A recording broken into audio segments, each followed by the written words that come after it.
marítima. Si se traza con un compás puesto como eje en la isla Darwin y en la de Cocos, los círculos se bisectan.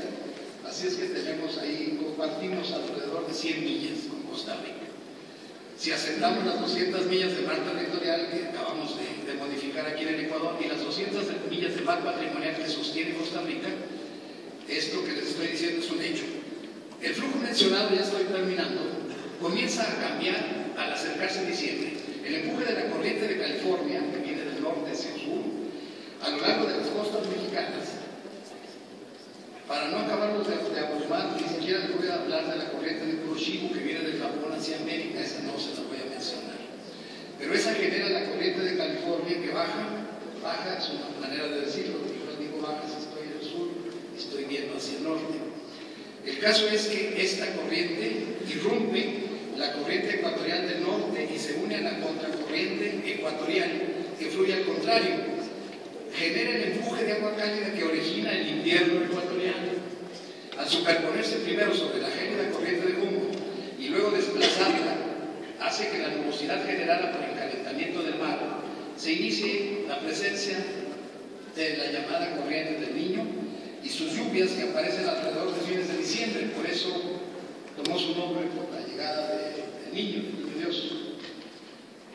Ese era el camino que recorrían de ida y vuelta las arcaicas almadías de troncos de balsa Para terminar el tema, recordaremos también que cuando Hernán Cortés comenzó a navegar por el Océano Pacífico recién descubierto por Vasco Núñez de Balboa, a su paso rumbo al norte a las Californias, vio enormes balsas en la desembocadura de un río, al que entonces llamó precisamente el río de las Balsas. Y resulta que es nada menos que el río Balsas que separa ahorita los estados de Guerrero y Michoacán, y se llama igual en la actualidad. Es nuestro río más caudaloso que corre hacia el Pacífico. Lo que Cortés no supo en su momento fue que las embarcaciones oceánicas que vio procedían del sur, del antiguo Ecuador. Eran balsas huancavicas esperando el cambio de corriente para retornar. Cuando se encuentra en Puerto Marqués, en el estado de Guerrero, en la bahía vecina de Acapulco, la cerámica Fox, sus huellas aparecen sin demostrar evolución en ese lugar. O sea, arqueológicamente encontramos una cerámica, pero ya vemos muy superficial. Abajo de ella no existe ninguna otra, o sea, no es una cerámica que evolucionó en el lugar, sino es una cerámica que llegó de otra parte. Y llegó ya ahí, se no evolucionó.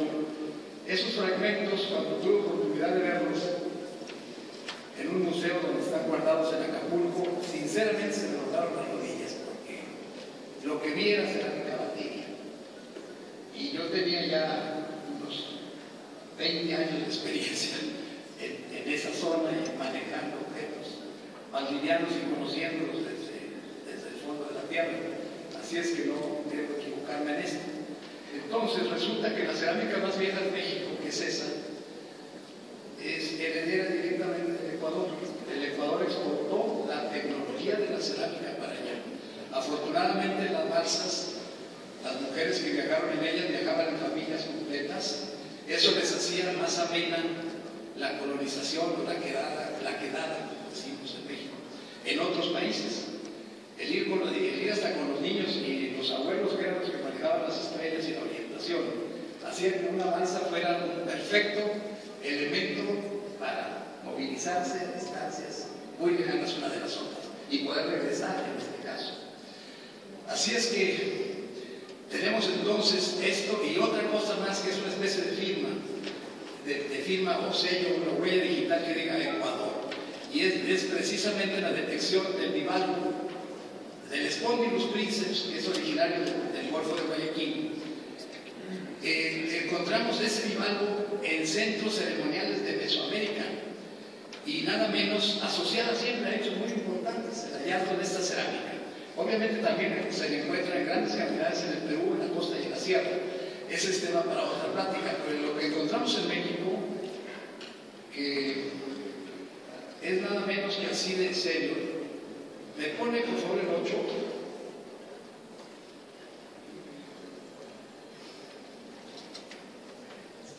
Lastimosamente está un poco lejana la foto, pero la parte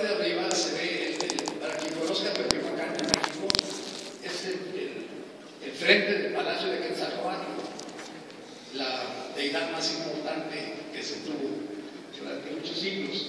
Y lo que vemos retratado ahí, abajo hay un acercamiento en medio de los caracoles estrombos. Vemos la espléndida presencia de un Spondylus princeps brodri, con nombre y dos apellidos, originario de estas tierras, o de estas aguas. Perdón. Pongan 10, si es tan amable. Esto ya lo mencionamos hace un momento, era el camino por el que nos íbamos, por el que avanzábamos hacia el norte. El 13, y son un poco menos intrascendentes de lo que sospechamos, porque es todo lo relativo a naufragios en los alrededores o periferia del Golfo de Guayaquil. El manejar una serie de recortes así como esta, además de crear unas extraordinarias polillas muy grandes, me ha permitido saber verificar el destino de esa corriente. De acuerdo al mes en el que se da la pérdida de un barco, se pierde la pista, se detecta cuál fue la última posición que declaró, y de acuerdo a eso y a la fecha en la que se esté en ese momento, todavía hasta ahora la Capitanía del Puerto de Guayaquil suele llamarme para intercambiar opiniones, para saber en dónde podría estar un barco, bote, vaga o lo que fuera que esté en náufrago.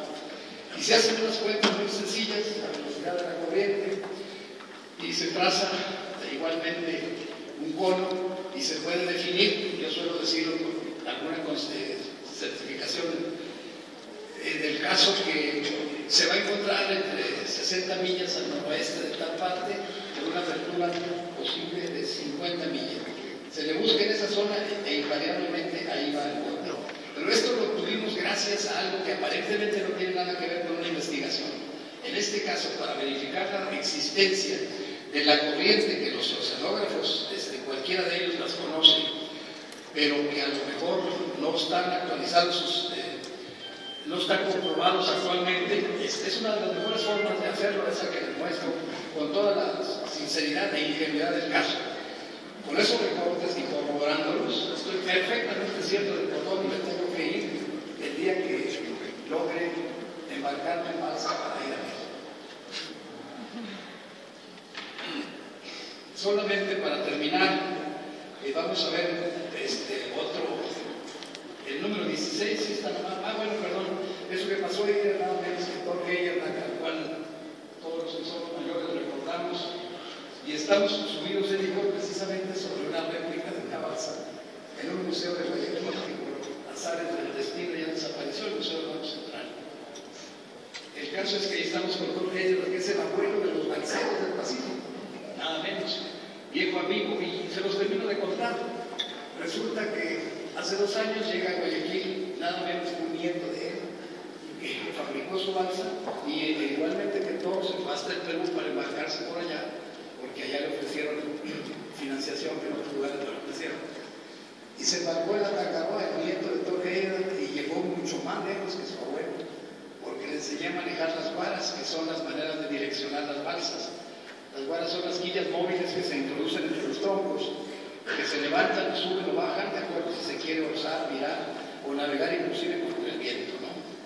Bueno, un pequeño conocimiento del océano no nos hace daño, incluso a mí que me falta mucho por saber. Y el número 16, ahora sí estamos de verdad acabando. Miren ese lienzo, quizá no se pueda aumentar mucho, y ahí yo creo que ya no se logra más, pero es un viejo lienzo que fue un mapa de minas y que mucha gente lo interpretaba como viajeros que llegaron de un lugar muy lejano, tan lejano que precisamente unas tortugas marinas van navegando por ahí, por un mar que tuvieron que cruzar. Pero da la casualidad que en náhuatl la palabra Chalchihuitl Tapasco, Chalchihuitl quiere decir tierra verde. Entonces Tapasco es gran recipiente, es una vasija muy grande. Entonces un Chalchihuitl Tapasco es la tierra verde, el vientre materno de donde salieron aquellos migrantes, o una tierra verde brillante como es este país, que es verde y brillante. Por lo tanto, los navegantes salieron de ahí aquí viene lo interesante. Yo no me quedé tranquilo con lo de las tortugas, lo que implicaban era un océano muy ancho, sino que por ahí me las ingenié para ver esa tela. Está más o menos como el segundo panel, a esa altura, y tenía una escalera que me la prestaron y todo. Esto estuviera cuidando de que no fuera a ser yo algún terrorista o algo, y las vi de cerca. Resulta que las tortugas, y esto ya después lo hemos ampliado, son de patas redondas. Entonces, para su conocimiento, son nuestras queridas y viejas amigas, las tortugas y las galápagos. Por lo tanto, los navegantes, la ruta que ya describí hace un momento, que pasa por las Galápagos y la isla de Cocos, está certificada en un viejo testimonio mexicano, Purépecha Náhuatl. Así es que es otra de las cosas. Y para terminar, en el mismo documento, en la parte de abajo, tiene nada menos que 2 personas soplando unas vasijas, que son los hornos, y es el horno para fundir la guaira, conocida como guaira o viento. Por lo tanto, aquellos navegantes, además, llevaron la metalurgia a México, otro timbre de orgullo para el Ecuador. La metalurgia entró a México a través del mar proveniente de este país. Muy bien, pues como ya lo he chance de preguntar, creo que se van a tener que aguantar, porque por eso les pasaron las fotos. Solo quiero dejarlos impresionados. ¿Y qué más harían con los escondidos, aquellos güeyes de allá, como decimos ahora, o sea, los mexicanos? ¿Me pueden poner el 20? Miren nomás qué espléndido chaleco hecho de placas de escondidos. Este es de un guerrero tolteca, encontrado no hace mucho, hace unos 5 años. Así es que esa era una de las cosas. Esta era más valiosa que el oro. O sea, la concha colorada era más valiosa que el oro colorada y oro que variante, ¿no? Pero fundamentalmente este comercio, pues, afirma, como dije en su momento, de que navegantes del Ecuador estuvieron en México y para colmo, y que bueno, lo está haciendo ahorita, llevándonos civilización. Muchas gracias. Maribel Santamaría Mamani, embajadora del Estado Plurinacional de Bolivia en Ecuador, quien participa con la conferencia magistral El Acuyicu masticado de la hoja de coca, memoria e identidad. Dirigente indígena aymara boliviana de la Organización de Mujeres Bartolina Sisa. Un fuerte aplauso y muchas gracias por su presencia y apoyo.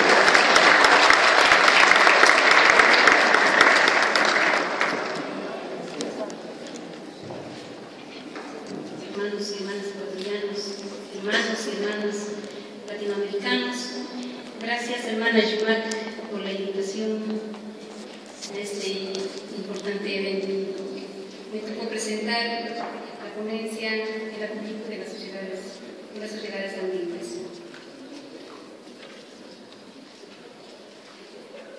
El Acuyicu es una práctica cultural de mucha importancia en los pueblos andinos, en los pueblos aymaras, los pueblos quechuas, guaraníes, mayaguayas, purus y otras naciones. La importancia radica principalmente en el factor de cohesión que tiene la coca y en la interrelación entre las familias, las comunidades de la sociedad andina. Es así que la coca tiene múltiples usos, desde lo medicinal, en lo religioso, en el ámbito cultural, social. A continuación, mencionamos algunos de los usos de la hoja de coca. Como se puede ver en el gráfico, están presentes allá nuestros amautas, nuestros yatiris, quienes están haciendo el ritual a la Pachamama, una ofrenda a la Pachamama con la hoja de coca.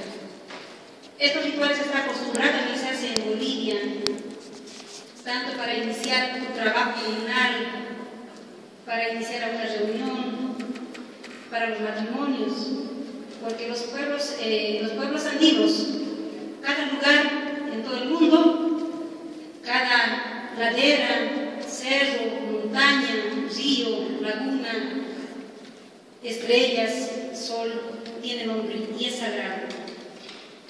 Y la coca es el factor de interrelación con ellos. Asimismo también se usa para el uso adivinatorio. Los yatiris, los sabios andinos, utilizan la hoja de coca para leer la suerte, utilizan la hoja de coca para diagnosticar las enfermedades, para conocer el futuro, el pasado de las personas, asimismo también para curas, ¿no?, de maldiciones. Es muy conocido en los pueblos andinos esta práctica cultural de nuestros amaucas, de nuestros yatiris. Así, los que conocen, por ejemplo, Bolivia, los que conocen, si han debido viajar por los sectores de La Paz, Cochabamba, la ciudad del Alto, es común ver a nuestros yatiris, ¿no?, siempre en los diferentes lugares, dando este tipo de conocimientos, ¿no? Entonces, es una práctica cultural antigua en Bolivia. La hoja de coca también es utilizada para la medicina. Es sabido muy bien que la hoja de coca es utilizada como analgésico, es muy bueno para el dolor de estómago, es antifebril, y así existen varios productos actualmente en Bolivia para usos medicinales como ungüentos, existen también analgésicos elaborados de la hoja de coca. El mal de alturas en Bolivia siempre es combatido con la hoja de coca, por eso cuando llegan de diferentes sectores a Bolivia, en la ciudad de Alto, a una altura sobre 4.000 metros sobre el nivel del mar, está el aeropuerto. Algunos se sienten con dolor de cabeza, mal de altura, y un santo remedio es un panecito de coca. Entonces, los que conocen Bolivia, visitan siempre también, hacen uso de nuestro mate de coca. En lo social, es muy importante, no se puede iniciar una reunión familiar, una reunión comunal, un ampliado, un congreso, sin la presencia de la hoja de coca. Como podemos ver en la figura, ahí está nuestra hermana ejecutiva, Benita Huanca, es la ejecutiva de la Federación de Mujeres Campesinas Indígenas Originarias de La Paz, Bartolina Sisa, nuestra máxima dirigente, quien en reunión siempre está presente la hoja de coca, y todos aplicamos, todas las autoridades ejecutivas provinciales, todos están presentes, se empieza a aplicar. Primero siempre se pide a la Pachamama que toda la reunión y todas las actividades que tenemos planificados salgan bien de manera positiva. En este sentido, es utilizar nuestra hoja de coca. Asimismo, también en tema económico, la hoja de coca tiene mucho valor. Desde la colonia, desde la época republicana, siempre ha tenido un valor económico la hoja de coca. Actualmente, una libra de hoja de coca está entre 30 a 40 bolivianos, equivalente a 4 a 5 dólares, que es superior a otros productos en comparación con sus productos. Y es muy rentable para los productores de hoja de coca. Asimismo, también es utilizado como energizante por el contenido de alcaloides que contiene esta hoja de coca. En ese sentido, queremos mencionar, hacerles conocer qué entendemos por la película. Es frecuente ver, ¿no?, en la ciudad, en los centros urbanos, a las personas ponen la hoja de coca y pues lo mastican, al cabo de un rato se lo tragan, ¿no? O sea que muchos conocen por masticar, otros dicen que es comer, otros probar la hoja de coca. En el norte argentino, en las regiones guaraníes, se habla de coqueo, y en otras regiones se habla de boleo. Al acto de introducción de la hoja de coca, ¿no?, a comparación de las ciudades, no se lo traga, ¿no?, se lo mantiene en una especie de bola entre la mejilla, enseñando que se está aprovechando las cualidades importantes de la hoja de coca. Entonces, el acuyicu no es masticar, no es comer la hoja de coca.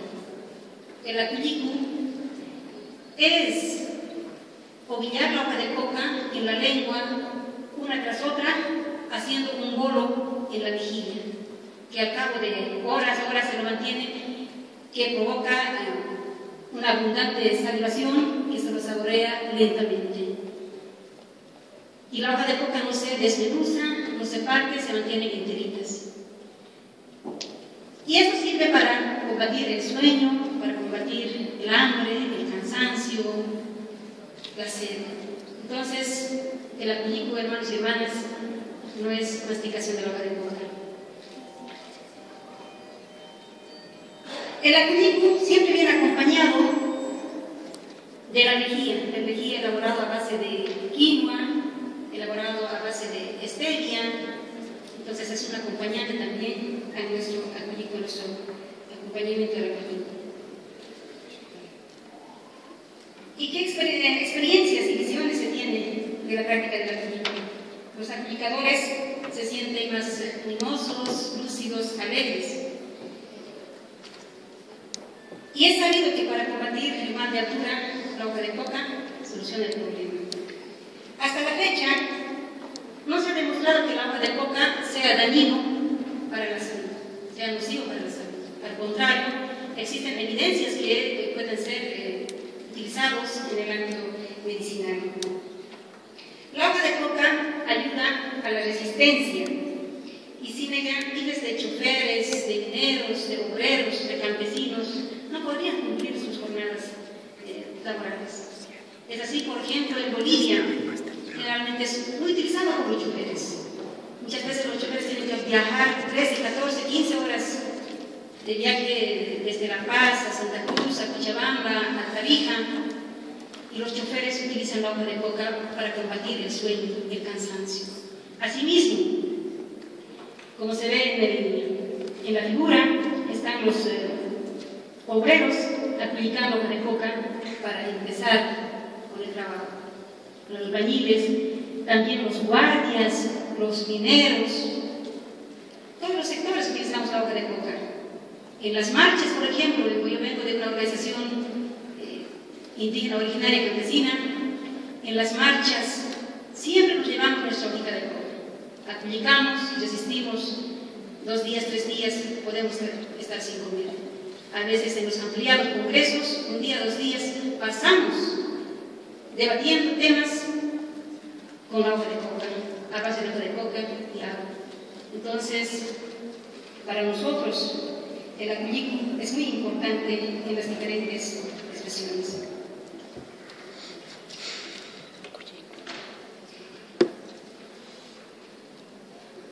Hoy existe alguna desinformación sobre la hoja de coca. Si bien nadie puede obligar a aplicar a nadie, tampoco nadie puede cuestionar su uso de la hoja de coca. Toda persona tiene derecho a la información, tiene la obligación de conocer, enterarse sobre el acullicu. El acullicu era una práctica regular entre hombres y mujeres desde la época de Tiahuanacoa, en Tiahuanaco. Mencionan los arqueólogos estudiosos importantes en ese tema, como se ve en la figura, hay muestras de protuberancias de la mejilla en el lado derecho, donde demuestra que el acullicu ha sido practicado desde hace cientos, miles de años.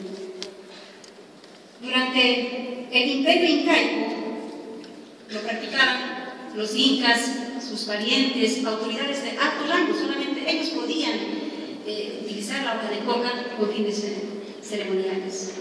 Y en la época colonial, el acullicu se ha extendido hacia las minas de Potosí, donde los mineros y unitarios trabajaban en interior socavón. Entonces, para resistencia de los unitarios, llevaban los españoles coca a las minas de Potosí. Asimismo, también en la época republicana, los varones del estaño, como Patiño, Holcim, Aramayo, han utilizado la hoja de coca para combatir los extremos fríos de Oruro, de las minas de Oruro de Potosí. Asimismo, la hoja de coca incrementa para incrementar el rendimiento de la mano de obra de los mineros, en los interiores socavones de donde extraían los minerales. Entonces, como se puede ver, la coca ha sido cultivado milenariamente.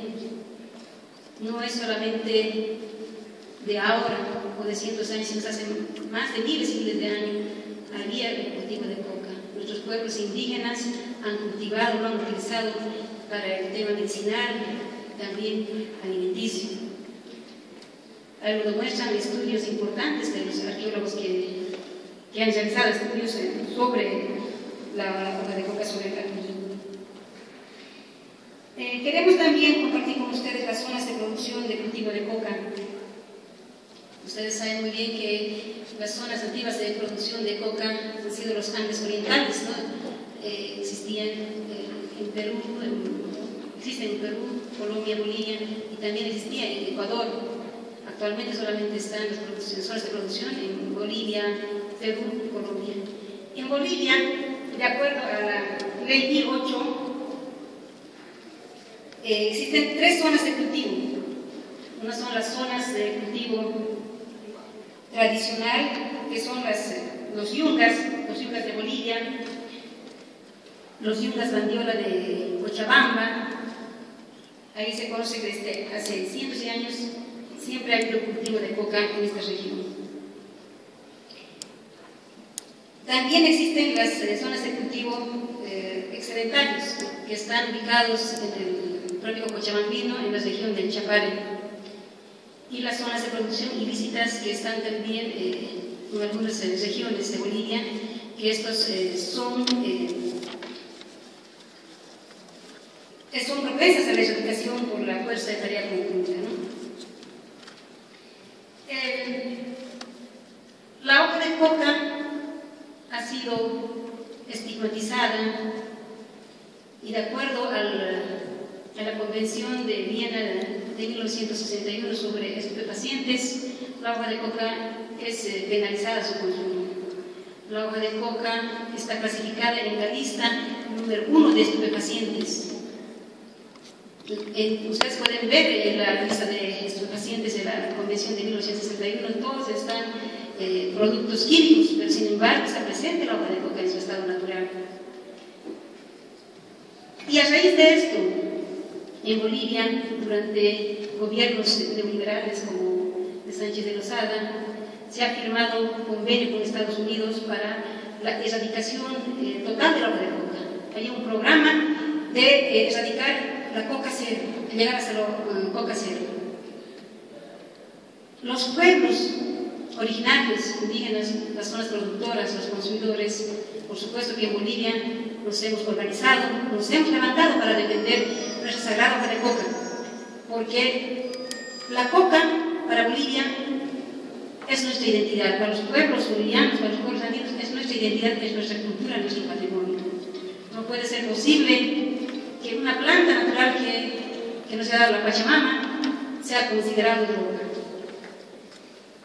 A raíz de eso, el gobierno boliviano en la época neoliberal firmó con Estados Unidos, se instala la base de la DEA en el Chapare cochabambino, cuya misión era de erradicar todos los cultivos de coca. Han existido bastantes muertos, heridos, encarcelados, constante movilización, y gracias también a estas movilizaciones, los pueblos originarios de Bolivia, organizados, hemos decidido llegar al gobierno. Fruto de estas movilizaciones, actualmente nuestro hermano Evo Morales Ayma es presidente del Estado Plurinacional de Bolivia, porque no puede ser posible que de acuerdo a algunas normas sean sancionadas nuestra cultura, nuestras costumbres de los pueblos indígenas originarios. En 2006 asume nuestro presidente Evo por primera vez al gobierno, un dirigente de las organizaciones, dirigente cocalero, indígena, por primera vez al gobierno, cuya misión tenía de poder presentar a Naciones Unidas a que se levante la sanción a nuestra Sagrada Agua de Coca, porque el acullicu era penalizado en Bolivia y también es penalizado actualmente en otras regiones.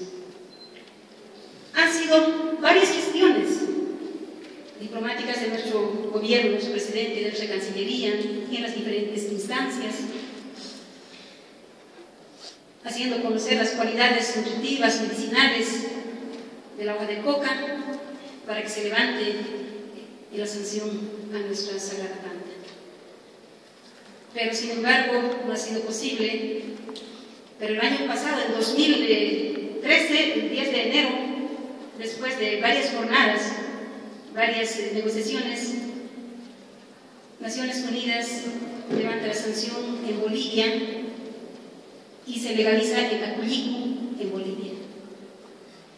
Como podemos ver en la figura, miles de dirigentes de organizaciones sociales, productores, todos salimos a celebrar la despenalización del acullicu, porque el acullicu es una práctica cultural milenaria de nuestros pueblos. No nos pueden prohibir acullicar, no nos pueden prohibir a las bondades medicinales que tiene nuestra Sagrada Agua de Coca. Es nuestra cultura, nuestra identidad. Es por eso que se han movilizado miles y miles de productores, de organizaciones sociales, a la cabeza de nuestro hermano presidente Evo, y por primera vez se declara el 10 de enero como el día del triunfo del acullicu en Bolivia.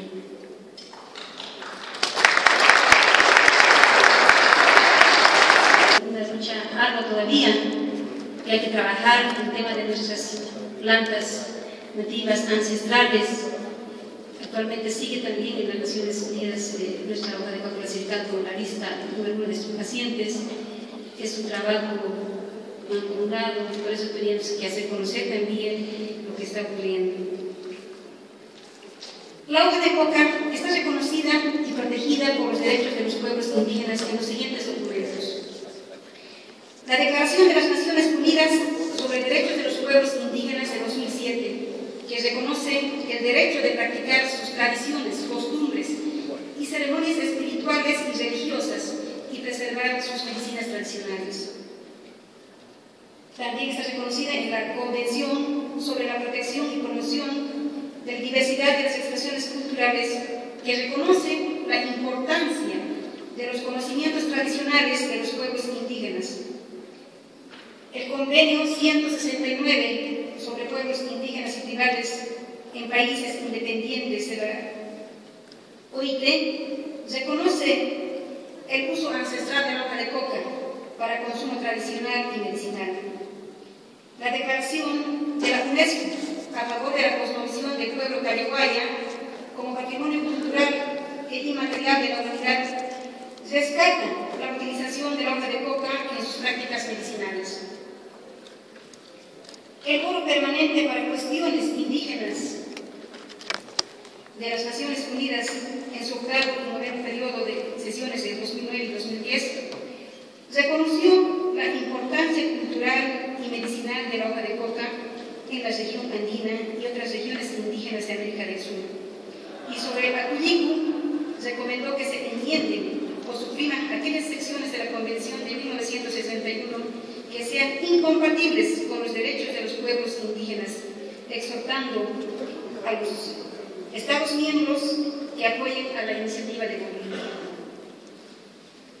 Entonces, hermanos y hermanas, podemos concluir de que el acullicu es una práctica ancestral, vigente en la sociedad boliviana, en los pueblos aymaras, en los pueblos quechuas, en los pueblos guaraníes, en los centros urbanos. Actualmente es vigente. Asimismo, también se concluye de que la hoja de coca no es cocaína. La hoja de coca en su estado natural es medicinal, es alimenticio. La cocaína es un producto elaborado químicamente. Son varios procesos que se realizan para llegar a la cocaína. Elaborado por las mafias internacionales que, bueno, solamente velan sus intereses. pero no podemos satanizar, no se puede estigmatizar a la hoja de coca. El acuyicu es un factor de identidad por sus múltiples usos. Ya hemos mostrado en la parte ritual, en la parte económica, en la parte social, medicinal. Es muy utilizado en nuestra tierra la hoja de coca. La coca durante cientos de años ha servido para soportar arduas jornadas de trabajo en las minas. Durante la época colonial, también la época republicana, y hoy sirve para consolidar un nuevo Estado plurinacional de Bolivia en base al paradigma de Bolivia. Willacanaka y Ganaka, si te pide Manacar Luis Pagarasma Corazana, Istabinacmata, Chahansa Wali, Chaho Nakabu Taskaraki, Kamambistik, Manakari Tiamu Naxma, o Kamamahna Nakatakehan, Wali Hacha, Hacha Zaika, Kamamana Nakatakehan. Hayaya Panza sin Saxma, hermanos y hermanas, un Hayaya a todos los hermanos y hermanas. Esta oportunidad de escucharla nos ubica en el contexto de patrimonio y de memoria. Quisiera preguntarle cómo está el tema de las declaratorias de patrimonio en su país y una visión que existe en su país de la identidad en la diversidad, porque tiene mucha identidad Bolivia, la hoja de coca, y es hermoso la claridad que hace usted alrededor de la satanización de la hoja de coca por la cocaína. ¿Cómo están las declaraciones de patrimonio en su país? Y usted decía que la hoja de coca es su cultura, es su costumbre, es su patrimonio. Ya está declarada la hoja de coca como patrimonio porque nos decía en su conferencia que hay un pueblo que está declarado patrimonio de la humanidad. Gracias. Nuestra hoja de coca está no solamente declarada como patrimonio cultural de nuestras naciones indígenas, sino también está reconocida dentro de la constitución política del Estado, el acuyicu, la constitución de nuestra hoja de coca. Es nuestra identidad, como decía, ha sido por años, y es como los pueblos indígenas siempre hemos mantenido, como la quinoa. Miles y miles de años han sido protegidos por los indígenas. Antes era la quinoa también, de la misma manera, considerada la comida de los indios. Era considerada comida de los indios, pero actualmente se sabe muy bien que la quinoa tiene muy importantes valores nutricionales y puede servir también para salvar la desnutrición. De la misma manera, nuestra sagrada hoja de coca ha sido conservada durante miles de años por nuestros pueblos indígenas. Y estamos seguros que también va a salvar a la humanidad de las enfermedades. Hay mucho estudio que realizar en temas medicinales, pues es el legado de nuestros pueblos, de nuestros ancestros. Gracias.